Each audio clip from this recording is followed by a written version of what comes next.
नमस्कार, बिहार आवर में आपका स्वागत है। दिन भर के तमाम खबरों के साथ मैं हूं शिल्पा पाठक और आइए खबरों की शुरुआत करते हैं मुख्य समाचारों के साथ। एनटीपीसी में एग्जीक्यूटिव इंजीनियर ट्रेनिंग पोस्ट के 280 पदों पर भर्तियां। नेशनल थर्मल पावर कॉर्पोरेशन ने एग्जीक्यूटिव इंजीनियर ट्रेनिंग पोस्ट के पदों पर निकाली नियुक्तियां होंगी। इसके तहत कुल 280 पदों पर भर्तियां की जाएगी। उम्मीदवार ध्यान दें कि एनटीपीसी की इस भर्ती के लिए ऑनलाइन आवेदन करने वाले उम्मीदवारों को गेट परीक्षा क्लेरिफाई करनी होगी।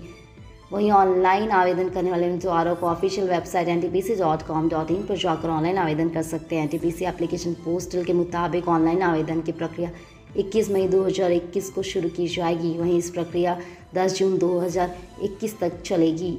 जामिया 26 जुलाई से करेगा 134 यूजी पीजी बीटेक और अन्य कोर्सेज के लिए प्रवेश परीक्षा आयोजित।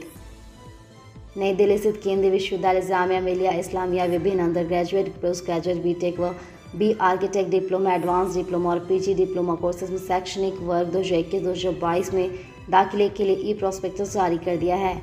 जेएमआई द्वारा आयोजित के अनुसार यह वर्ष 8 नए कोर्स एवं 4 नए विभागों की शुरुआत की जाएगी और 134 कोर्स के लिए प्रवेश परीक्षा 26 जुलाई से 28 अगस्त तक आयोजित होगी। एनटीपीसी में एग्जीक्यूटिव इंजीनियर ट्रेनिंग पोस्ट के 280 पदों पर निकली भर्तियां 10 जून तक करें आवेदन। एनटीपीसी की इस भर्ती के लिए ऑनलाइन आवेदन करने वाले उम्मीदवारों को गेट परीक्षा क्लेरिफाई करनी होगी। वहीं ऑनलाइन आवेदन करने वाले उम्मीदवारों को ऑफिशियल वेबसाइट ntpc.com.in पर जाकर ऑनलाइन आवेदन कर सकते हैं। एनटीपीसी एप्लीकेशन पोर्टल के मुताबिक ऑनलाइन आवेदन की प्रक्रिया 21 मई 2021 को शुरू की जाएगी। वहीं यह प्रक्रिया 10 जून 2021 तक चलेगी। देश में बीते 24 घंटे में 2.63 लाख नए केस। देश में कोरोना की दूसरी लहर की रफ्तार कम होने लगी है। बीते दिन देश में 2,63,021 लोगों में कोरोना की पुष्टि हुई है। लगातार दूसरा दिन जब एक दिन में कम संक्रमित मिले, हालांकि मौत का आंकड़ा चिंता बढ़ाने वाला है। सोमवार को देश में रिकॉर्ड 4,334 संक्रमितों की मौत हुई है। यह अभी एक दिन में जान गंवाने वालों का सबसे बड़ा आंकड़ा। इससे पहले 7 दिन में 4,233 लोगों की मौत हुई थी। बिहार में आंकड़ा 5,920 पर पहुंचे। रिकवरी रेट 77% से बढ़कर 78%। कोरोना संक्रमण के नए मामले में कमी आ रही। सोमवार के 24 घंटे में 5,920 नए मामले आए हैं। यह 1 मई को नए मामले से लगभग 50% कम है। 1 मई को राज्य में 13,709 नए मामले आए। जांच बढ़ाने के बाद भी संक्रमण के मामले में राहत देने वाले हैं। राज्य में अब एक्टिव मामले की 69,697 के बीच पहुंच गई है, जिससे रिकवरी रेट अब 78% 81 पहुंच गई है। अब 1 मई को रिकवरी रेट गिरकर 77.7% पहुँच गई है। पूर्वी चंपारण पिस्तौल के बल पर 1.5 लाख रुपए लूटने वाला बदमाश गिरफ्तार। डुमरिया घाट में एसपी संचालक से लूट मामले में पुलिस ने एक बदमाश को गिरफ्तार किया। जी हां, 4 की संख्या में बदमाशों ने 2 पिस्टल भिड़कर डिक्की में रखे 1.5 लाख रुपए लूट लिए। घटना को लेकर सीएसपी संचालक अनिल कुमार यादव ने स्थानीय थाने में आवेदन देकर नामजद एफआईआर दर्ज कराया है। गिरफ्तार बदमाश ने पूछताछ कर कई राज खोले। हालांकि पुलिस लूट के पैसे अभी बरामद नहीं किए जा सके हैं। थानों में लगा शादियों की अर्जी का अंबार। लॉकडाउन में पुलिस का सिरदर्द बढ़ा। एक तरफ इलाके में लॉ एंड ऑर्डर को बनाए रखने की जिम्मेवारी, तो दूसरी तरफ शादी श्राद्ध की अर्जियों को निपटना भी नहीं करना है। परमिशन देने के बाद फिर कोरोना गाइडलाइन की मॉनिटरिंग का जिम्मा अलग से। इस डबल ड्यूटी से बिहार पुलिस अब हाफने लगी है। आरा में शादी का सिलसिला रुक नहीं रहा। दिन प्रतिदिन आवेदनों की संख्या बढ़ती ही जा रही। सरकार आदेश के मुताबिक शादी समारोह श्राद्ध कार्यक्रम के लिए 3 दिन पहले थाने को सूचना देने को होगी। आरा पुलिस आजकल इन्हें आवेदनों में माथा खपा रही है। आरा के नवादा थाने में 3 मई से अब तक करीब 350 से भी ज़्यादा शादी श्राद्ध क्रम के लिए आवेदन आए गए हैं। यह प्रतिदिन 30 से अधिक आवेदन दिए जा रहे हैं। वहीं नगर थाने के प्रतिदिन 10 से 15 शादियों के लिए आवेदन दिए जा रहे हैं। अब तक थाने में 3 मई के बाद से लगभग 80 के करीब आवेदन आ गए। कोरोना काल में काम नहीं आ रहा आयुष्मान।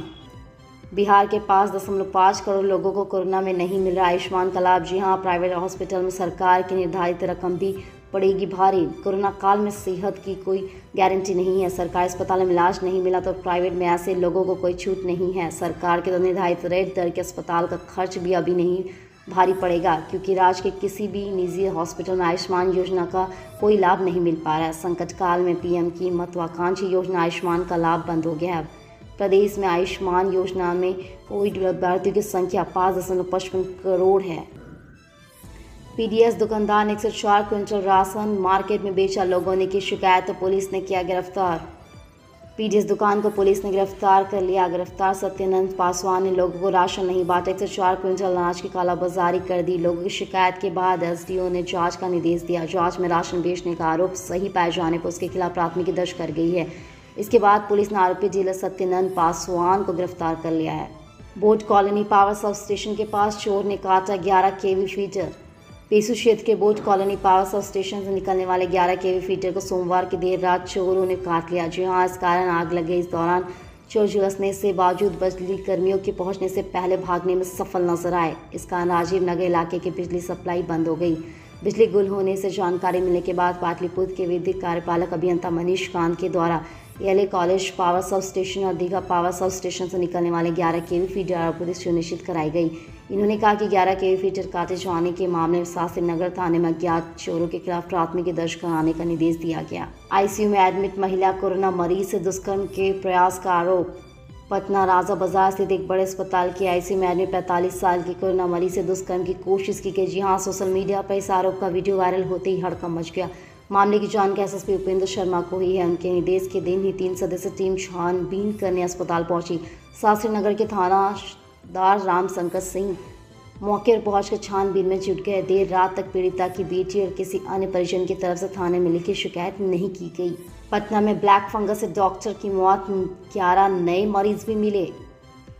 कोविड से ठीक होने वाले ब्लैक फंगस से संक्रमित बेतिया राजकीय मेडिकल कॉलेज अस्पताल के पैथोलॉजी माइक्रोलॉजी विभाग के प्रोफेसर डॉक्टर उदय शंकर पांडे का सोमवार की शाम रुबन मेमोरियल अस्पताल में मौत हो गई। पटना के अस्पताल में ब्लैक फंगस से संक्रमित किसी चिकित्सक की यह पहली मौत है। हालांकि इसके पहले ब्लैक फंगस से 2 लोगों की मौत हो चुकी थी। सोमवार को 11 और मरीज मिले। इनके बाद पटना एम्स में 5 और IGIMS में 6 मरीज की भर्ती हुई है। लिट्टी ढुलाई के लिए रेलवे की व्यवस्था। लॉकडाउन के बीच लिट्टी ढुलाई के लिए रेलवे की ओर से विशेष व्यवस्था की गई। दिल्ली मुंबई के लिए नियमित स्पेशल ट्रेन के साथ महाराष्ट्र के दिलाली के लिए सप्ताह में 3 दिन के साथ स्पेशल ट्रेन चलाई जाएगी। पिछले 3 दिनों से शाही लीची की कुछ खेप दिल्ली भी भेजी गई। सोमवार से पवन एक्सप्रेस में 400 पेटी लीची मुंबई गई। वहीं सड़क मार्ग से विभिन्न शहरों में लीची भेजने के लिए किसान ट्रांसपोर्ट कार्यालय के खुलने का इंतजार कर रहे हैं।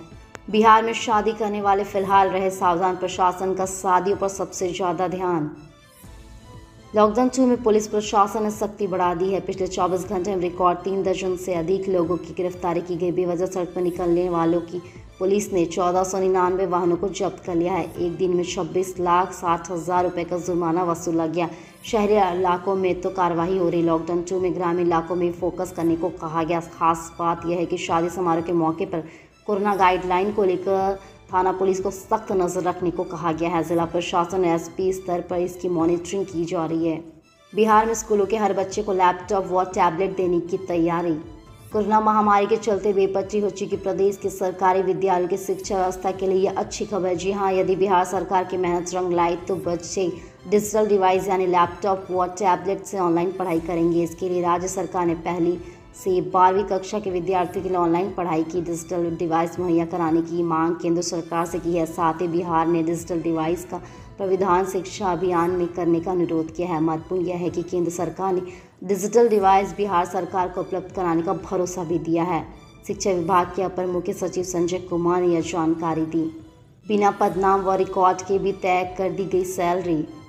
राज्य के अंगीभूत कॉलेजों में तृतीय चतुर्थ श्रेणी की नियुक्ति में कई तरह की अनियमितता सामने आई है। हैरत की बात यह है कि स्वीकृत के 326 कर्मियों की नियुक्ति कब हुई, इसके रिकॉर्ड भी कॉलेज और संबंधित विश्वविद्यालय के पास नहीं है। पदनाम और पुराने वेतनमान बढ़ाए जाने के 7वें वेतनमान के लिए वेतन तय कर बजट मांगा गया था। इसका पर्दाफाश सूचना के अधिकार कानून के तहत मांगी गई जानकारी से हुआ।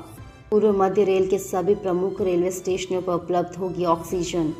रेलवे ने अब अपनी स्वास्थ्य व्यवस्था को पूरी तरह दुरुस्त करने की तैयारी कर ली है। पहले जहां स्टेशन पर यात्रियों या काम करने वाले कर्मचारी को ऑक्सीजन सपोर्ट और प्राथमिक उपचार नहीं मिल पा रहा था, बड़े स्टेशन पर ऑक्सीजन ही नहीं बल्कि एम्बुलेंस की उपलब्धि नहीं हो पाती थी। इस बार कई रेल कर्मियों को संक्रमण से जान गंवानी पड़ी।